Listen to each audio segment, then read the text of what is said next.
Dan je slobode medija. Prigoda da se tradicionalno dodijele nagrade najboljima. Tako je za novinara godine proglašen HTV-ov reporter Josip Šarić.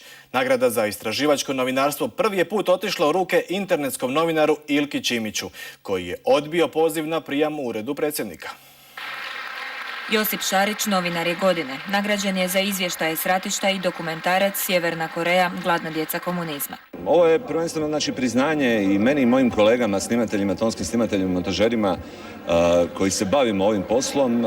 Drago mi je da vanjska politika na način na koji to se prati u našoj kući nije zanemarena. Nagradu Žarko Kajić dobio je još jedan naš kolega, snimatelj Jure Ožić-Bebek za snimke iz Sjeverne Koreje. Zbog cenzure u toj zemlji snalazio se i snimao mobitelom, fotoaparatom, skrivenom kamerom. Užitak je radi sa Josipom Šarićem, sa Sašom Petrićem, montažerom, koji je sve te formate pospajao i naprijed. Nadamo se da se svidjelo svima. Nagradu za istraživačko novinarstvo dobio je Ilko Čimić za članke o aferi Kamensko. Prvi put nagrada odlazi internetskom novinaru. Dobitnici su pozvani na prijem kod predsjednika Josipovića. Čimić je poziv javno odbio.